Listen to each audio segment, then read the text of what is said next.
Okay, we are live. Hello. Good. Hello, hello, hello. Hey there, College Park. College Park, darling. College Park, College Park. College Park, honey. What's going on?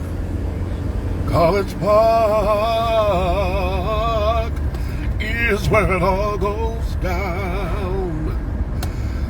Live, work, play in every part of town.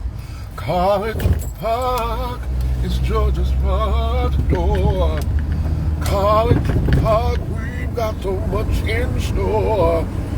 Ooh.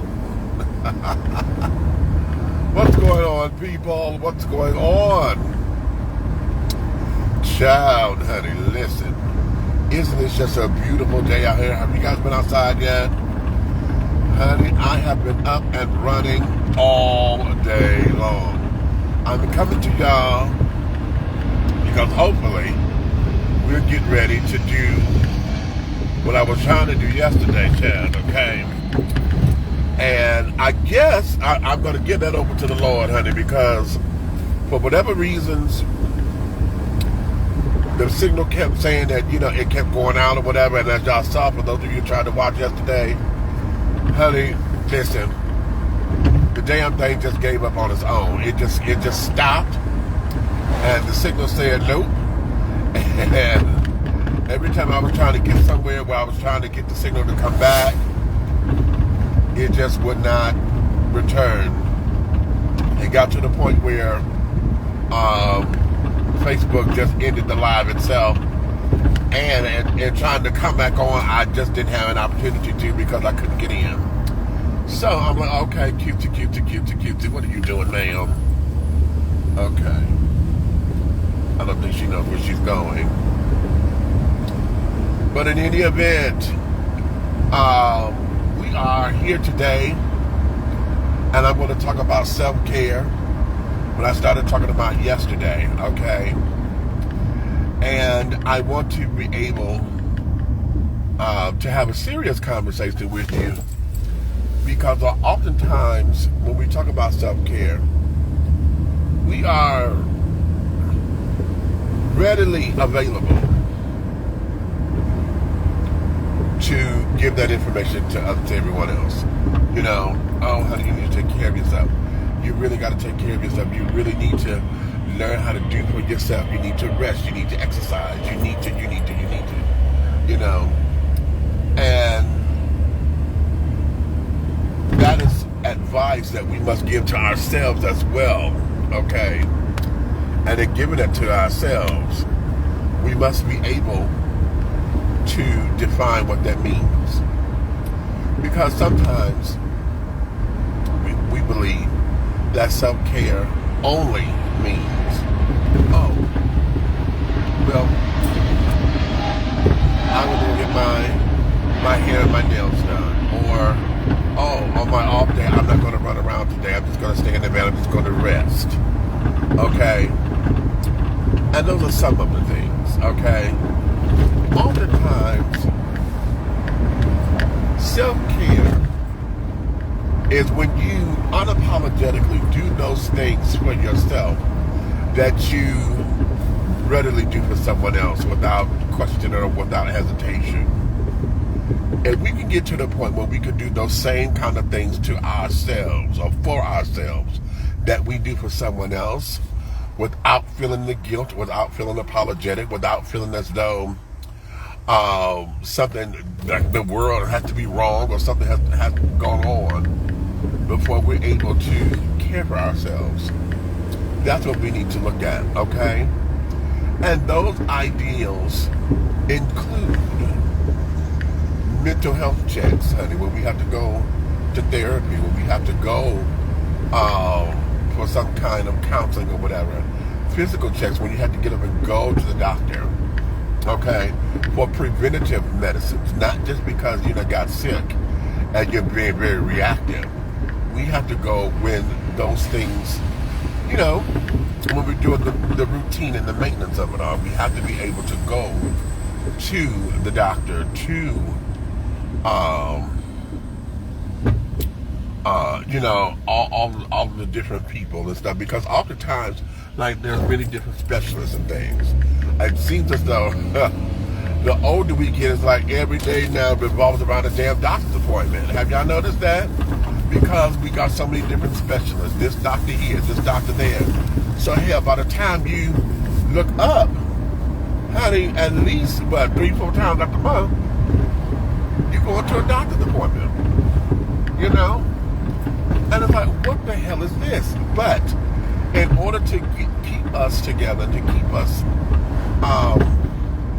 in the space of understanding that this is necessary for us to be at our optimum. See, that's the thing. And most of the time, we don't know how to be at our optimum. We all like to function rather, at that level that has us just barely surviving. All the time. How many of you are like me, where you're able to dismiss yourself because it's like, oh, child, I'm okay. Oh, I'll be all right, honey. Oh, no, I'm good. And on the surface, we are. A lot of times on the surface, we are in those particular areas and in those spaces where we believe that everything is. We think that's okay. We think that, I'm not in dire straits, unlike those who come and need me,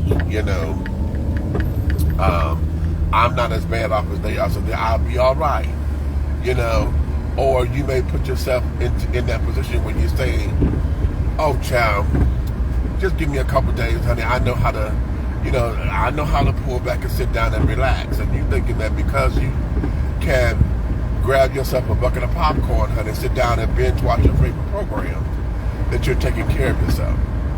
And oftentimes, that's a mask, or we have deluded ourselves to believing that that's what we're doing. Okay? Today, and I was saying this before we got cut off yesterday, I had a friend of mine put me in check, okay, and I had to sit back and I really had to receive the information that he was saying to me, okay, because I'm the strong one. I'm the one that's the strong one in my group, carrying on, and I'm the firstborn, so in my family, I was the one that my mother counted on to make sure things were done and this, that, and the other. And, she relied on me for a lot and all of that jazz, right? And okay, that's cute. At the same time, because we're the strong ones, no one knows to check in on us on a consistent basis. No one knows how we need to have care and this, that, and the other. No one looks at that because they figure, oh, child, that's Demetrius, honey. Oh, Demetrius will be all right. Oh, child, that girl gonna be okay, honey. That child will be fine. And that's because everyone is so used, and even us, we're so used to our bounce back to where a lot of folks never see the fact of they never get to experience, or a lot of times we never sit down in the fall. Does that make sense? How many of us we're so busy looking to have a springboard to bounce back, to where most of the time folks don't even pay attention to the fall. They don't pay attention that you got skinned up knees and carrying on. They don't pay attention that, while you're so busy taking care of everything, you had to run to go get some Mercurochrome, and you had to go get your triple antibiotic appointment, or you had to, hell, go get some stitches, okay? A lot of folks don't pay attention to that, or sometimes we don't do it either. We don't give ourselves permission to say, you know what, hey, let me take a time out here. You know what I'm saying?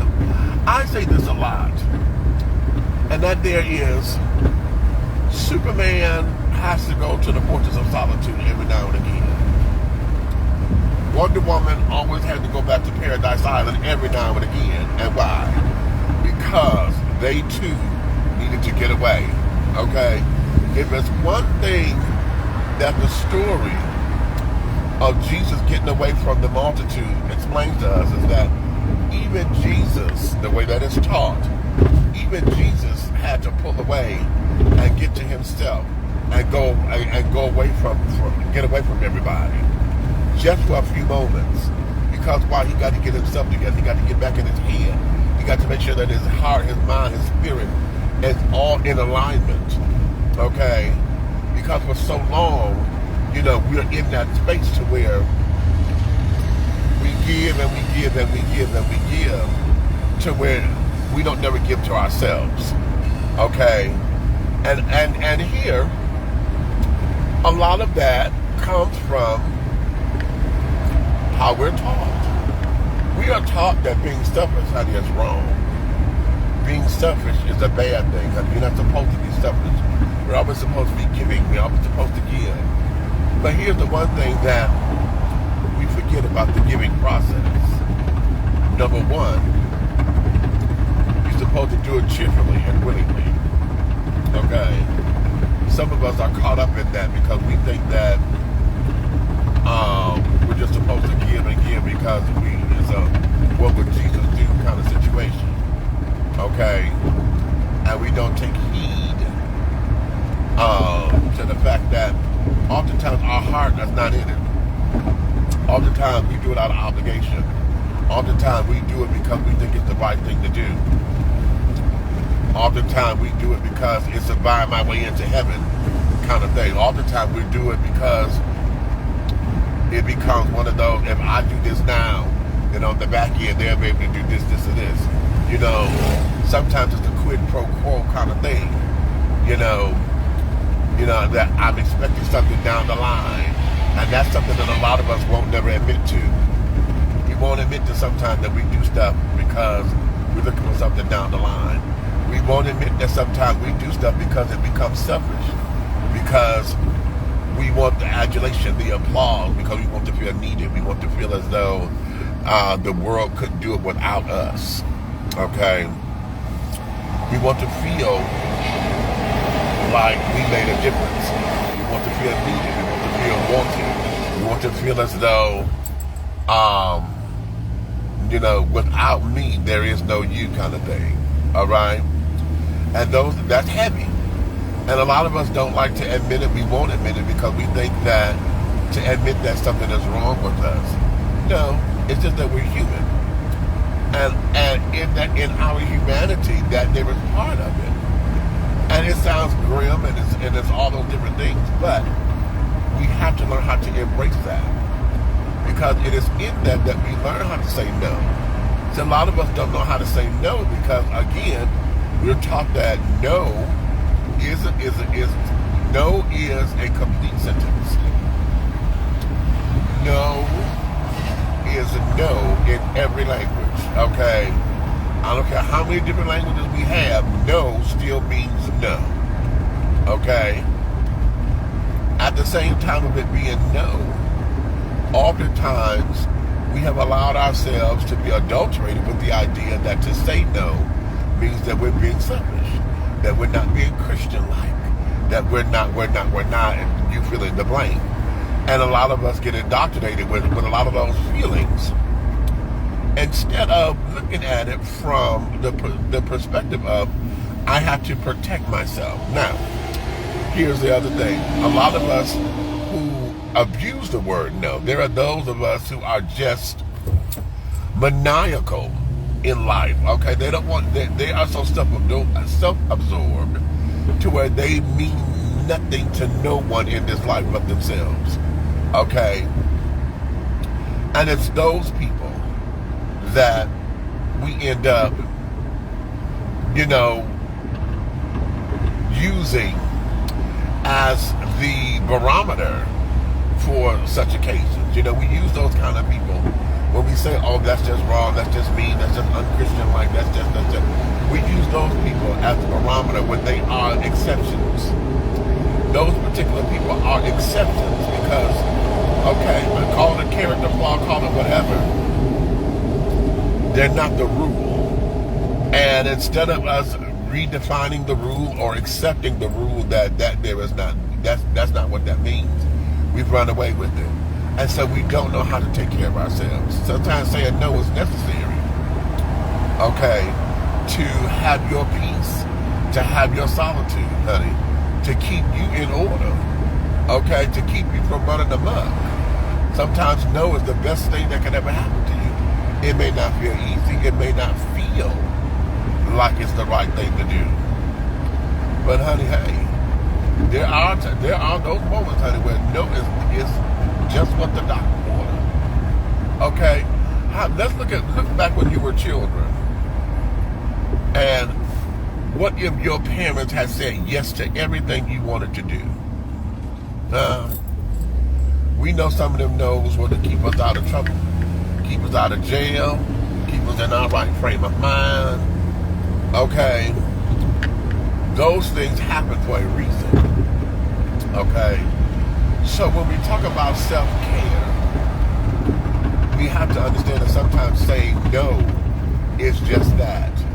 It is to keep you out of trouble. It's to keep you from hurting yourself. It's to keep your peace in order. It's to keep you from running rampant, okay, in this world, honey. Amongst a dying breed, honey. You know what I mean? But let me share with you guys. I was starting to share this yesterday.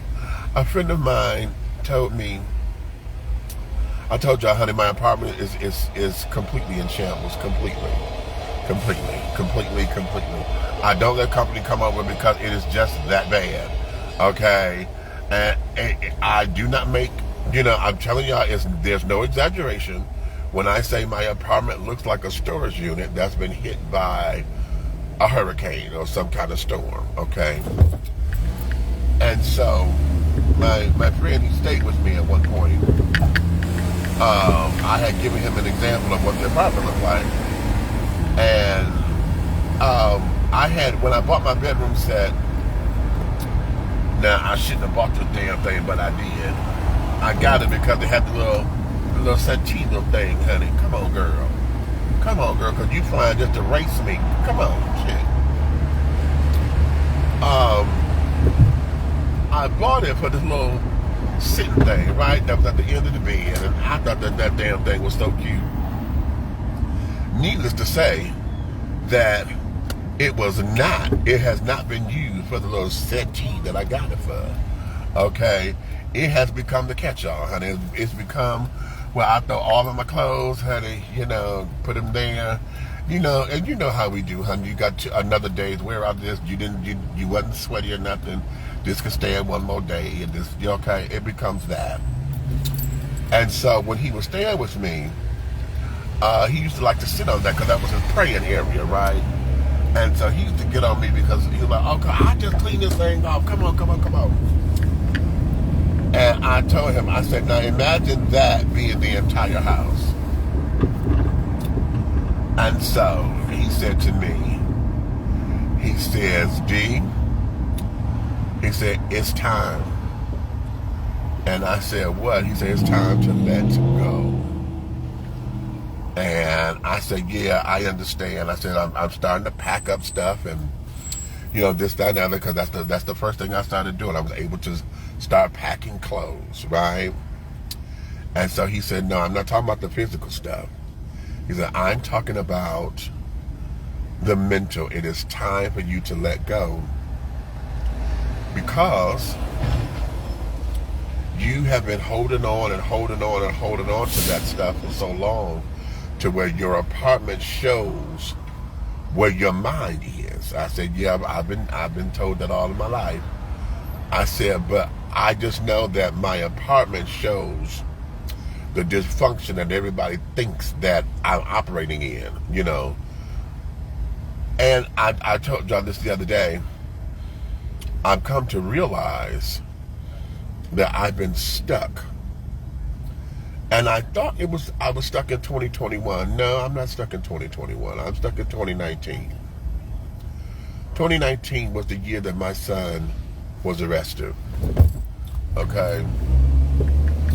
2019 was the year that one of my kids, Graylin, Braylon passed in 2019. Okay.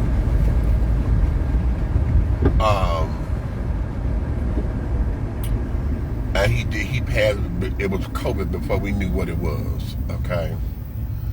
And that's my assumption. And in 2019, I just remember that my baby left my house with a chocolate cake in his hand and his overnight bag. He was going to go visit his boyfriend because it was his boyfriend's birthday. Okay? And because of that, I was supposed to have been having a conversation with him because he was going to be turning 30 soon. And the conversation was, I was going to give him 2 years to get himself together because it was time for him to get his own place. He had been living with me for a little piece of a minute, and he had become comfortable. I had become comfortable. And after talking to his other dad, his business in New York, my baby daddy, after talking with him and Karen, we had both decided that, okay, it's time for you to have this conversation with him and let him get on his own 2 feet. And I said, okay.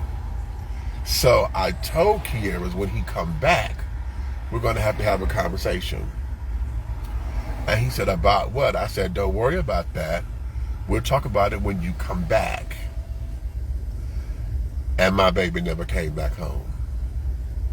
Okay? My baby never came back home. He was arrested. And because he was arrested, the charges were astronomical. It was unbelievable. And I know that his boyfriend got him involved in it because of what it was. And I left the apartment at the time. I left it the way it was when he walked out of that house. Okay? I said, okay.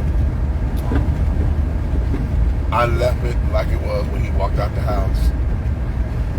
And I'm like, all right, my baby will be back soon. And we'll get this together. And all this, that, and the third. And my baby never came back home. And that's where I have been.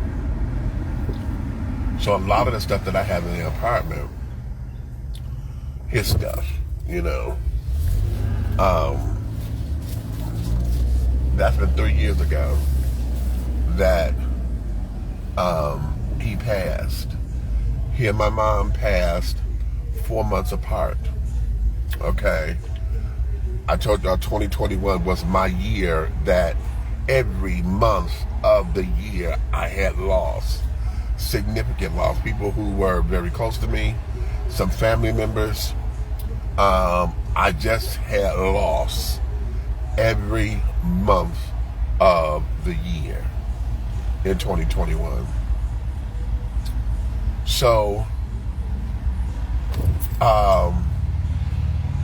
trying to put all that together, trying to make some sense out of it, I've always equated it to being like what I've seen in war movies, because I've never been to war.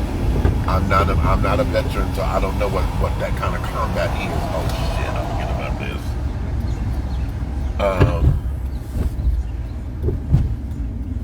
I don't know what that combat is. But, from what we've seen in war movies and carrying on, when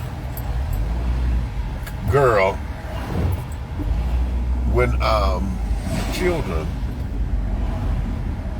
are on the battlefield and they lose their close friend, their closest friend. Usually, it's always like that in the war movie. They are their closest friend. They fight side by side. Then all of a sudden, they get hit and they go down. Okay. Well, you think that they're going to have time to recover, and they don't. Why? Because the war is still going on. They still got to fight. They got to fight.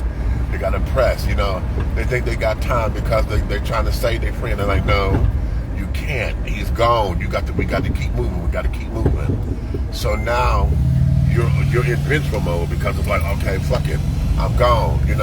Now we got to get the enemy because they done got my friend and blah blah blah blah blah. So you're on rage and motivation. That's motivating you to get to safety. Then you get to safety, and you think you're going to have time to grieve and reflect. And just when you think you're about to do that, enemy fire starts all over again. And you got to get up, you got to fight, and then the same thing happens again. Now somebody else done drop, and you don't have time to take them because now, they done became literally dead weight. You can't take them. So now that person done failed. So now you got to keep going, and you got to keep going, and you got to keep going. Okay? And that's how I feel like my life has been all throughout 2021. It was like every time I turned around thinking I had time to exhale. I had time to get over it. I had time to move on. I had time to breathe. I had time to grieve. I couldn't because someone else got hit. Someone else, something else had happened. Someone else had did this, and it became that. And so that's how I attribute to it. So I had once said that I wanted to go to grief counseling, and I thought about I was going to do that, and I said okay, but then I never did it because I never made time for it and things, and then because I felt like I was functioning, that I was okay. I'm like, okay, I've had my moments. Y'all would hear me, rationalize a few things and carrying on. I understand it. I teach this stuff, to my friends and my confidants, and these are some of life lessons that we all have, and I teach this kind of stuff. I'm like, no, honey, blah blah blah. I give it to them, honey, and this is part of the process, and this, that, and the other. The process is sandpaper for the soul, and I give all the cute little quips and this, that, and the other. However, my apartment and my living is suffering from it because I purposely disconnect myself from people coming over to interact with me on my terms.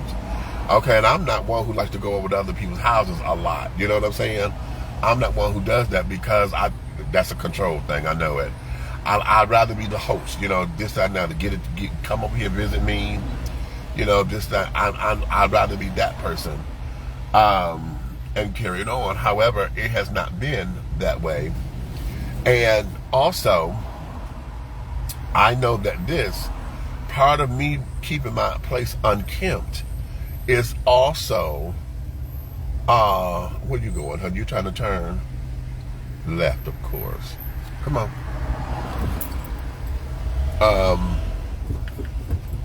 Keeping my house unkempt is also a barometer for me, because for those of y'all who don't know, sex is my addiction. And so if my house is unkempt, then I will not be tempted to bring folks over to act out whenever I'm having one of those tantrums or whatever. And there's a difference. There's a difference between having a healthy sexual appetite as a single man and when addiction is talking. See, I know my triggers and carrying on. So I often keep my house, if I keep it unkempt, it's because it is a safety measure for me. I do not allow myself to get out of control. So if the house is nasty, won't nobody come over, because I will not allow anybody to come over to talk about me, because that's the child that put all that on the internet and et cetera, et cetera. And I'm saying all this to say that when we talk about self-care, oftentimes we do not give ourselves permission to let your heart break. We don't give ourselves permission to be vulnerable. We don't give ourselves permission to say, I need help, or I can't do this. We live in a world where we have allowed ourselves to become the Superman and the Wonder Women that we think the world says that it needs. But yet, this is something that we have to understand. Superman is only a Superman because he's around those who can't do what he does. Okay. Catch that. Did you catch what? Wait a minute, let me take my glasses off. I want to try to catch what I just said. Superman is only Superman because he's around folks that can't do what he does. Okay? Y'all caught that, right? Wonder Woman is only Wonder Woman because she's around those who cannot do what she does.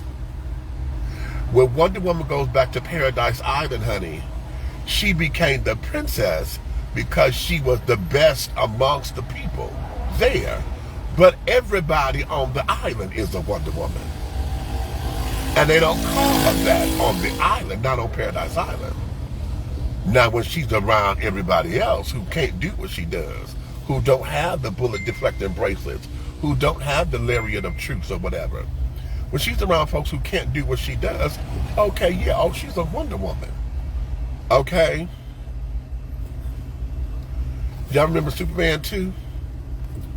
When he fought the 3 villains, he was getting his ass whooped by 3 people. Why?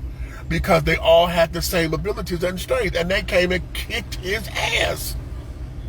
So much so he had to flee because he he had to go regroup. Why? Because what he thought he could do was no longer working, because it only worked with folks who did not have the same ability. Now you're fighting someone who is just as strong, just as skillful as you are. So how do I now win the fight without getting my ass whipped so much or so badly? Huh? I hope y'all hearing what I'm saying. I hope y'all hear this. God, because this is the first time that I put this that way, honey. So I know this is God talking. This is the first time I've ever put that way. Okay? So, in understanding that, okay, this here is what we have to do. Did y'all? How many of y'all saw the movie Supergirl, the original one, back in 84? Okay, there's a part in there where, and what's Supergirl's name? I forget what her name is, her Kryptonian name. But there's a part in there where, with all of her abilities, honey, she was in a space where those abilities meant nothing. She had to overcome that because she couldn't go flying through the air. She was somewhere where her abilities meant nothing. Honey, she had to climb and struggle like everybody else. Okay? As she was at a point where she thought she could not do it, and she had to go against the wind and go against the grain and go against, she had to overcome that to really understand who she was, so that when she went back into battle mode as Supergirl or whatever, she knew exactly who she was. She knew her limitations. She knew her strengths and her weaknesses. You understand? In order to be most effective. I'm using those analogies because that there is what self-care does for us. Okay? Self-care does that. Okay? Now let me make it a little bit, bring it back to home, because I know sometimes talking superhero talk, y'all, it doesn't necessarily connect. But how many of y'all got friends who every time they see you, they sit up there and say, damn, they think you got it going on, honey. Every time they see you, like, bitch, what is you doing, girl? Every time I turn around, girl, you are living. They think everything that you do, honey, they think that everything that you're doing, honey, got to be, you got the Midas touch, child, because everything turned to gold. Every time I see you, child, you are this, and child, you are that. Ooh, if I could just, honey, if I had your hand, child, I could win the game. And how many of us have people like that in our lives? every time we turn around, the way how you look on the outside to others, okay, what others perceive you to be, what others think that you are, they don't know the struggle. They don't know the struggle. They don't know what you're doing. They don't know your crying days. They don't know the weeping hour. They don't know how you had to go into prayer. They don't know how you are fighting to stay alive. They don't know, child. Okay, yes, I may have this car or whatever, but you don't know what I had to do to get it. You really don't know how to this shit. This bitch ain't insured. Okay, and I'm driving carefully. Okay. You think it's cute that I got a driver, honey. You don't know that my license was suspended. I need a driver because I can't drive this girl. They don't know the backstory. You understand? And they don't know what it takes to be you. Okay? They don't understand it. They don't. Listen, I'm going to use this other analogy because every time I think about it, it sends me there. I don't know if y'all remember when Patti LaBelle had her own little show, Living It Up with Patti LaBelle on TV One, and I think it was like the first episode or so, she was going through, and she was wanting us to see her house and all of that, and she got to a part where, as clean as she says she is, she said, I'm a clean person, I like this, I like that. There was a part in that closet, honey, where what? She had all these boots and stuff that wasn't together, right? And she was scared to show somebody. She was like, oh my God. She said, oh, this kind of told. I can't put this on camera. She said, oh, that don't look right, But yet, like everybody else, honey, she had that one little corner in that closet where everything was just there, thrown up against it, up against the wall. Beautiful boots. And we sit up there and said, oh my God, you just spent $2,000 for a pair of boots, and you done did that to the boots? You done put them away any old kind of way? We got all of that, right? All of that. But yet what? We sit up there looking at her, we looking at her drag like, oh my God, you are, ooh, child. We're looking at that drag like, baby, you are everything, honey. You are that. And it's not that, is it? What in the world is going on here? I am trying to see. Oh, that's because they still got this damn film crew going on. Okay. So I'm saying all that to say this. We got to learn how to take care of ourselves. Okay? I still got to get a colonoscopy, honey. Okay? I am 54 years old. They say you're supposed to start having them at 50 once a year. I started this process when I was 50. But of course, we got hit with the lockdown and COVID and this, that, and the other. So I never completed it. So here we are 4 years later, about to be 5, because I'll be 55 in March. Okay? And yet, I'm still behind the 8 ball on that. Okay? Going to, having, oh shit, somebody's in my damn spot yet again. Having to go and, having a mental health check. I really need grief counseling. That's what it is. I need grief counseling because I haven't really sat down and put these pieces together. I have not. Okay? Not to mention, honey, I still got to deal with the fact that my grandson killed himself in my house. Now, how about that? Okay. I know many of them, they knew I was just going to move out of Embarcadero, honey. I know you ain't going to stay in that house. I know you're not going to stay in that house. But where the hell am I going? Where was I going, children? That was oh, no, I'm a little too close to that car. That became the question. Where am I going? Because moving out the house ain't going to change the fact that this boy kills himself in my house. That's not going to change. So we have to deal with it. Okay? Now I got very spiritual and carrying on, and, I burned some sage and things and some cinnamon and all of that kind of stuff. I prayed and sent him on his way and blessed him to release him back to his spirit back, because yes, the first night was very ominous, honey. Oh my God, that was so that way. When everybody left and I was finally there by myself to deal with the fact that this had happened.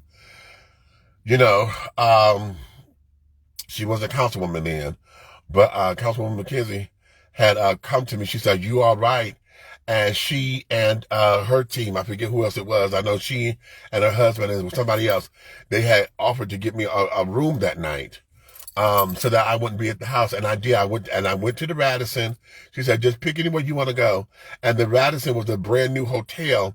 And I was wanting us to start to invest in the hotels and, start taking up. We got all these different hotels, and none of us as city advocates or whatever, are utilizing them to see what they offer, to see how we can benefit the hotels, and how we as city officials or whatever can best utilize them. We need to know what they're about, right? That was my idea. So I went to the Radisson, and then after that, coming home, then we still had to deal. I still got some of his things in the house. See, so I have not gotten rid of all of my son's things. I have not gotten rid of all of his things. So there's stuff that has to be there that's still there in the house. I'm happy to report this. Today, just before coming here to work, I did start taking the stuff. I went to the Goodwill today, and I took a nice load of those clothes and the microwave and my grandson's television set. I donated those things today. So I'm starting. Okay, there's a start, but that's the physical.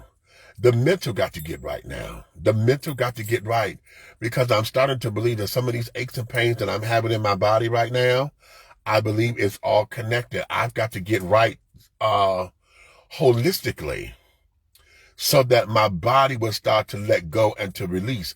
Because one of the things that happens, and I do believe this, is that if we start to harbor everything and don't give it a place to go, don't give it a place to vent, don't give it a place to rest, it then starts to take over us. Okay? And wow, now this just hit me. This just hit me. So I know this is God. This here, I'm going to equate this to being similar to the legion. When Jesus cast out the legion of demons that had possessed that man and threw them into the pigs, because they felt that the demons felt, or it was told, this is how it's told, that in the presence of Jesus, they felt that Jesus' presence with them was tormenting them. So rather than stay in the guy and be tormented, they said, just give us over to the pigs. Let's go over there. So that, and it drove the pigs crazy, and the pigs went off and drowned themselves, right? Because they wouldn't stir crazy. Now imagine that, and think of your body and the stress in your body being just that, a legion of demons going crazy, and it's causing havoc on your body. Because why? We don't know how to release it. We don't do what we need to do to get over it. We don't do what we need to do to get it out. We got to purge. One of the things I do know is that, and this here is tradition talking. You got to call the enemy by name. When you fighting principalities, you got to call it by name, honey. You got to call it by name, and you are to come out. I release you. I send you back to where you came from, but I'm going to send you back in love. Because love conquers hate. Love can conquer hate. Love and hate is the same coin. Different sides of the coin. When they come together, they cancel each other out. Right? So that way it's just a fresh spirit. It cancels. Love can conquer hate. That's how called illness, honey. Illness we got to come up out of that. And I know this may be a little heebie-jeebie for you, because I'm talking spiritually now. But I'm using those analogies and those principles so that you can understand. If you don't believe in God the way most of us do, and whatever name that you call God, however you believe, if you want to get up out of it, you got to take care of this. We got to do it from head to toe, from toe to head, front to back, side to side. I don't care how round you are. Get all the way around it. Okay, get all the way around it. And this here, I said my motto is, honey, we are going into 2025, and I want to be alive. I want to be alive throughout 2025. That's what I'm going into 20 thinking about. Okay, thinking about it. So we got to get, and I'm double nickels, and I'm taking the entire year to celebrate. Child, but you better come on. So that there is me, and I'm coming on this because self-care is the ticket. Self-care. So y'all will hear me say I got to find a therapist. I need to go into I got to get some of these doctor's appointments, honey. And, a lot of us don't go because there's a copay involved. You may not have insurance, and we got to do better. Because if we want to play that lottery number, what we do, we find money to get that lottery number played, don't we? If we want to get the pack of cigarettes, we know what to do. If we want that cocktail, we know what to do, don't we? Whatever it is, you know what you want to do. You get what you want when you want it, right? You know how to get yourself together to go get it, don't we? So now when it comes down to taking care of this body, okay, I really need to exercise a little bit more. I've got to get back into some kind of exercise. I need strength training because I have no core. Y'all know my core was destroyed when I had all of my abdominal surgeries or whatever. I have not got my core back together. My last surgery was back in 2015. It'll be 10 years ago that I've had my last surgery when I had the full abdominal reconstruction. This core is a mess. I've got to strengthen my core. Okay, to get my asthma together, my posture is okay, but I can always stand to be better. Honey, no, we've got to do this now. You understand? Self-care, and I'm throwing myself up under the bus or talking about me right now because this is all I know. I know what I have to do. Everybody else, if you take on this subject or whatever, you may not want to be as vulnerable as I am. And and on the next time that we talk about health, I've got to share something with you guys because I'm on a mission, and it happened to me. Yes, it happened to me. But at the same time, I believe that God is using me for a deeper purpose. Okay, because it's something that I've been saying that we need to look into. But I'll get into that later because right now I got to go up in here and hit this clock and make my donuts, children. Okay. Y'all know Thursday, I'm leaving Thursday morning. I got to be at the airport about 5:30, 6 o'clock because my flight is at 7. And I got to figure out how in the hell I'm doing that. Because, of course, y'all know we here in College Park, so I live right here at the airport. But I got to figure out how in the hell I'm going to do that, okay? Because I'm not taking Mavis. For what? I'll find that out in a minute. But until the next time, children, let's understand self-care, self-care, self-care is a huge umbrella. It's huge. And we got to learn how to hold that girl up. We got to learn how to exist up under that umbrella more often than we do about giving care to somebody else. Because you can't care for anybody if you're not caring for yourself. You understand? And I know we good. I know we are absolutely fantastic at it. We are Florence Nightingales, honey. We know how to go and be rescue engine number 9. Honey, we know how listen. How many of y'all got y'all cake steam pressed, honey, and y'all know how to fold it just right to keep it in your purse? So because you're ready to spring into action, honey, if something happens. But how many of us are willing to spring into action, honey, when it comes down to taking care of us? We put ourselves on the back burner. And y'all will hear me say this a lot. You put yourself on the back burner so much, when you look up, you realize you're not even on the stove. Everybody else is cooking, honey. Your dinner ain't even on the stove. Why? Oh, I'll be all right. Mm-hmm. Self-care. All right. I'll talk with y'all later, honey. Let me get up in here. Ooh, and I just caught because I'm sweating like the Dickens, child. Woo!